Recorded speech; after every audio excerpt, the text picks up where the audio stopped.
Hello, this is Clarence Moye with the Words Daily here with Pam and Tommy director Craig Gillespie. Craig, welcome. Thank you. Thank you. Very nice to meet you. Very nice to be here. So I have to ask, when you hear that Hulu's going to do a limited series based on the infamous videotape and the life of Pamela Anderson and Tommy Lee around that event, what was the first thing in your mind? Like, what did you want to set out and tell with this story? Well, it all starts with the script for me, and I was vaguely familiar with the 90s and the Pam and Tommy situation that happened. I mean, it was on all the late night television. It was impossible to miss, but I never had thought much about it and just felt somehow they must have been complicit.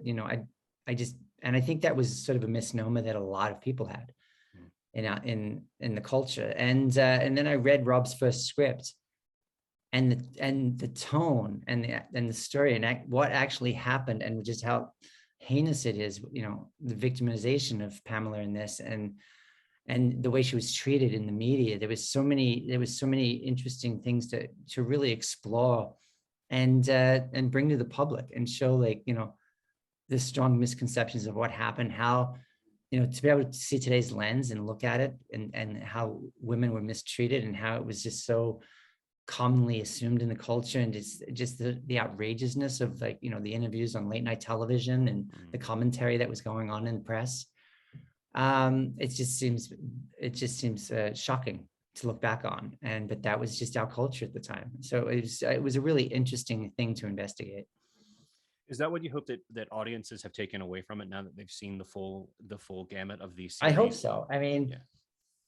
It had similar parallels to I, Tonya, I think, in the sense of we come in with preconceived notions, and then we get to realize that we're complicit in this story, as a culture. It's like that, our judgments, the way we consumed the media, we're part of the problem. And so it's sort of this interesting moment for the audience where you've come in, to indulge in this, and then realize that very motive is the problem.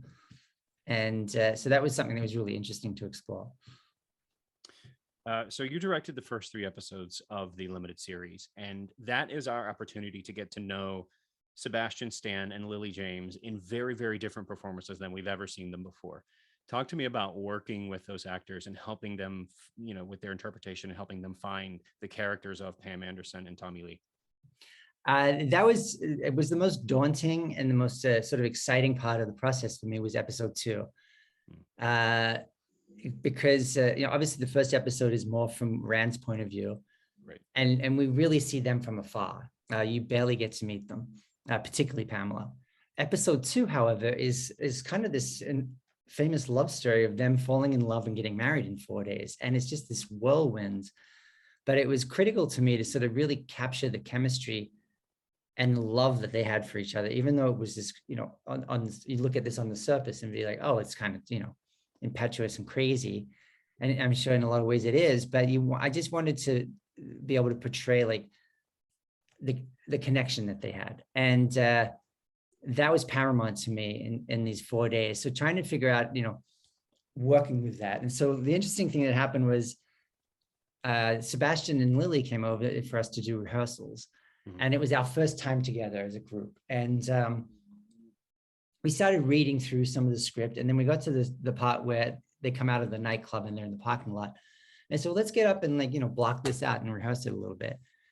And I hadn't seen either of them, with what they'd prepared so far. And we went out to the driveway and we, worked around a car, and immediately to see the work that Lily and both Sebastian had done, to see the transformation that was already happening with the body movement and the dialect coach and the mannerisms was amazing. And in that very moment, we walked away from that scene. I'm like, oh, we absolutely have a show here, because they've done their work, and they've put so much time into it and studied so much of that. So for me, it was guiding them to sort of always keep that enthusiasm and that innocence, and giving them room to play was a big part of it. And the amazing thing with them and their work was you get to a point where they know the character of, they've done the work for the body language and the mannerisms and the dialect, and then you've got to let all of that go and just be in the moment. And that's where it gets really exciting. And you just see that the sparks start to fly between them. And there's a lot of stuff that's just improvised. And I try to do very little coverage so that they have room to play, if that makes sense. It's like, it'll be like 2 shots. So that becomes a roving master and a 2 shot and a single. So they get to try the scene several different ways. Yeah, I'm glad you mentioned episode 2, because that was certainly something I wanted to dig into with you, because, obviously they have met at a bar, and then she goes to Cancun for an event. He follows her there, and then it's just wild bacchanalia for 4 days until they get married. Talk to me about sort of one of the things that I found most interesting about that is that through visuals, through editing, through music, you're trying to replicate that sense of euphoria that they felt. Is that something that you were trying to achieve? Talk to me about filming those sequences. Very much so. And it's also because the daunting part of that episode, on paper, it's kind of stalkerish. It's like Tommy, like, she doesn't want him to come to Cancun. He tracks her down. He flies down there.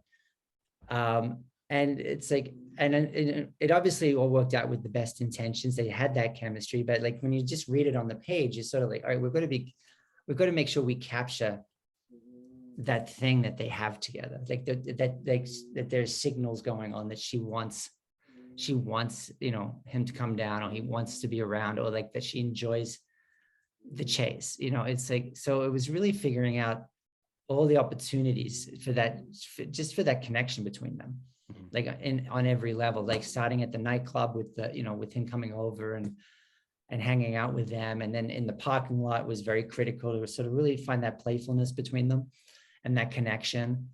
And then when they get down, to sort of highlight the drudgery of what she's doing with the event in Cancun, and that he's sort of the escape route. And just like, he's the polar opposite of what, she's having to do, but also in a way he unleashes in her something that's really fun. Like he lets her have fun. And it's like, she's, it was also important to show that she's got this strong work ethic, but, and he doesn't get in the way of that. He supports it, which we see in like episodes 3 and 4.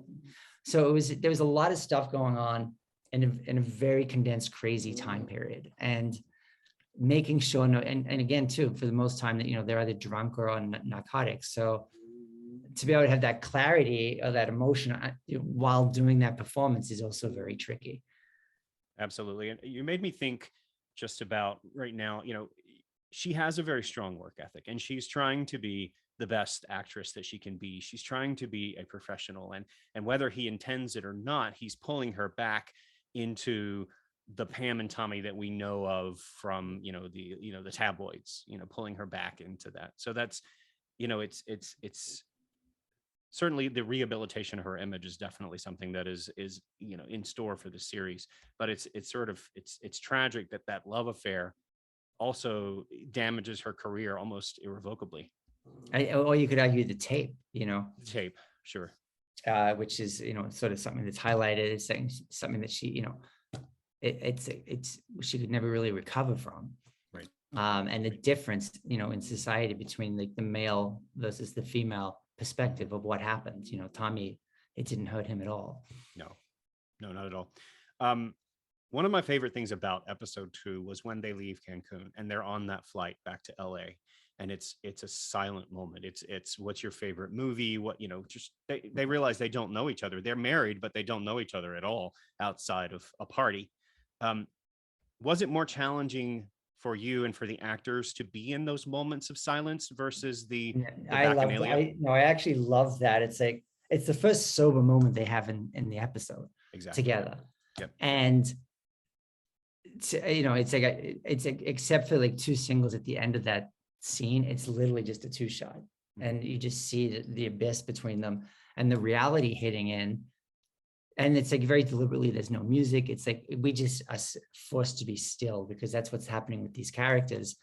It's been this crazy whirlwind of energy and fun up until that moment, and now it's like that the reality of like, is this actually going to work? It's like we realize there's been no forethought put into what's going on. It's sort of even compounded when they get in the car and like, well, whose house are we going to? Right.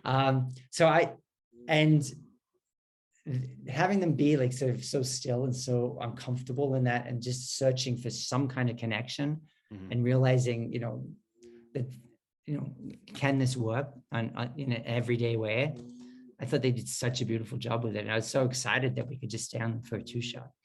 Yeah, absolutely. It helps humanize them. I think. Yeah, and it's like they have to, they did such a beautiful job with it. They have to take all those choices of the awkwardness and how long the pauses are, and it's really, you're giving it over to the actors at that point. Right. Talking about awkward, I would be remiss if I didn't ask you about the talking penis. Like, what's the intent of having that talking penis there? It's something that was in Tommy's book. It was something that he was known for talking about. And it felt like a real opportunity because of Sebastian Stan. I mean, I wouldn't have considered it, except I knew that with Sebastian, having worked with him before, tonally, we were having there's a real conversation going on there between, like, this is actually the woman that he really has fallen in love with. And I knew, in the absurdity of what was going on, and the fun and euphoria of what was going on, there was this opportunity to have some emotion in this crazy moment that still nods to like some of the history we know about Tommy. And I just felt like Sebastian could pull that off. Like he could actually command the audience to take him seriously, to be moved emotionally, like to root for him through that scene. So it was a tall order, but having, like, knowing Sebastian's work and the vulnerability that he can bring to it, and the earnestness and the openness, I think, it made me excited to try the scene. Yeah. Last question for you. What do you think, or what do you hope that what do you think that the legacy of this tape has been in modern culture and celebrity culture? I just sort of speaking, it's twofold. One, it's like there was an interesting opportunity here, as I was saying. It's like, it's similar to the parallels we did in Tonya, where we realize as a culture we're complicit. The consumption of the media, the lack of judgment, the lack of forethought that we have as we consume this, to the detriment of the parties involved. So I hope it gives pause to that, that there is some self-accountability with that. And also just sort of recorrecting history a little bit. I didn't realize before I came onto this project that they had absolutely nothing to do with this.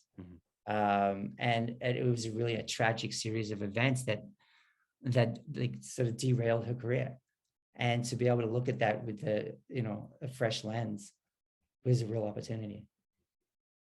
Well, Craig, this has been a fantastic conversation. Thank you so much for the time. And I hope people revisit Pam and Tommy and look at it through that lens, through that intent, rather than just, another tabloid series, because it's much deeper, much more meaningful than that. Thank you so much, Clarence. Lovely to talk to you. Take care. Bye.